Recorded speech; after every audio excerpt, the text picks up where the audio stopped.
Imagine que você está dirigindo e uma música começa a tocar. Você não escolheu, apenas apareceu.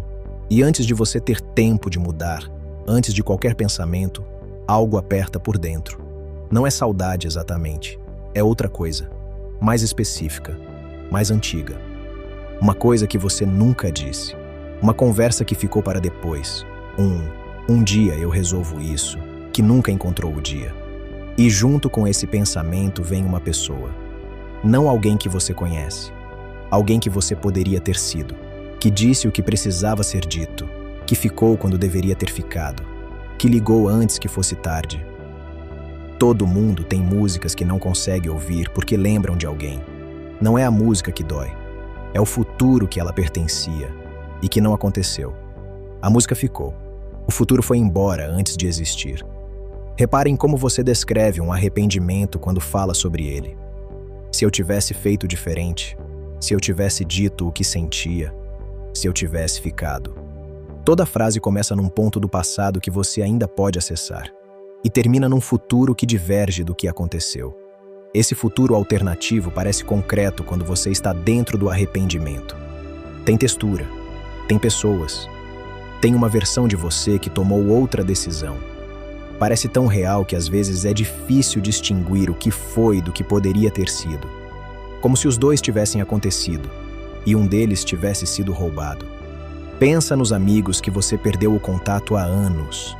A versão desse amigo que existe no arrependimento, o que poderia ter sido se você tivesse mantido a amizade, não envelheceu, não mudou, não teve os seus próprios problemas que eventualmente teriam complicado tudo. Ficou no momento em que ainda era simples, disponível, fácil, sem o peso que os anos colocam em tudo.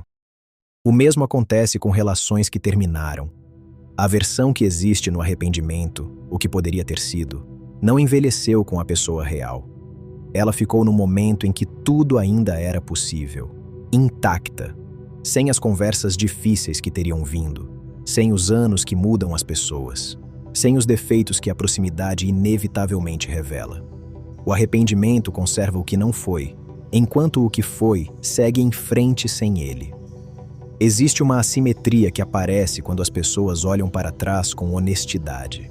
A tentativa que falhou dói menos do que a tentativa que nunca foi feita.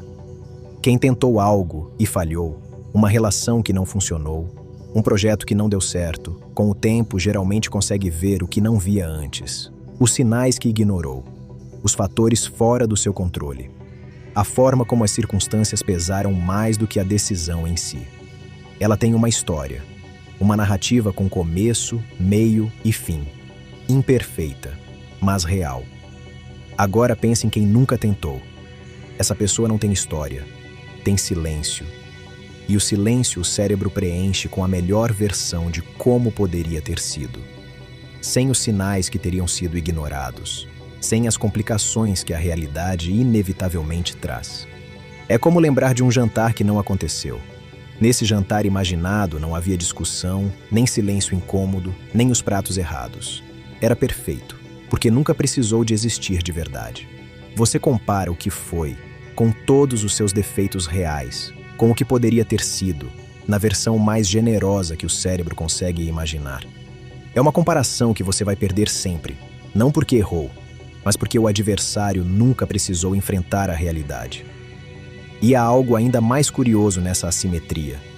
As omissões, as coisas que não fizemos, às vezes crescem com o tempo em vez de diminuir, porque a versão alternativa que o cérebro construiu não envelhece, não acumula as complicações que a realidade teria acumulado, não passa pelas fases difíceis que qualquer coisa real inevitavelmente atravessa. Enquanto a vida real segue, complicada, imperfeita, cheia de consequências que ninguém previu, a versão do arrependimento fica suspensa, eterna, perfeita, intocada pelo tempo. É por isso que alguns arrependimentos ficam mais pesados com os anos, não mais leves. O contraste entre o que foi e o que poderia ter sido não para de crescer, porque um dos dois envelhece e o outro não. E talvez seja aqui que o arrependimento revele a sua parte mais estranha. A versão de você que teria feito diferente, que disse, que ficou, que ligou, não é quem você era naquele momento. É quem você é hoje, projetado para trás, com o que você sabe agora, com a clareza que só o tempo trouxe, com a sensibilidade que foi construída exatamente pelas experiências que você está lamentando não ter tido. O arrependimento pede que você fosse no passado quem só se tornou depois. E a pessoa que você chora, essa versão mais corajosa, mais presente, mais certa, nunca existiu. Não era uma possibilidade real que foi desperdiçada. Era uma ficção construída agora, com o que você sabe agora, aplicada a um momento que não tinha essa informação disponível. Ninguém te disse isso antes, mas talvez você já estivesse sentindo, sem conseguir nomear. O arrependimento não é memória, é criação. A dor é genuína. O luto é genuíno. Mas o objeto do luto nunca foi real. Você não perdeu uma versão de si mesmo que existia. Perdeu uma versão que o cérebro fabricou. Depois, com materiais que não estavam disponíveis na época. É como ser processado por um crime que cometeu antes da lei existir.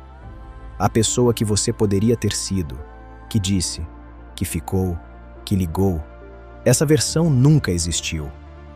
E há uma última coisa que talvez seja a mais difícil de aceitar. Saber sobre tudo isso não vai tornar a dor mais leve. Compreender o arrependimento não dissolve o arrependimento. E está tudo bem. Talvez seja exatamente isso que nos torna tão únicos como espécie. Mas saber de tudo isso talvez mude, ainda que um pouco, onde você olha. Não para a versão de você que deveria ter existido. Essa nunca existiu. Mas você existe.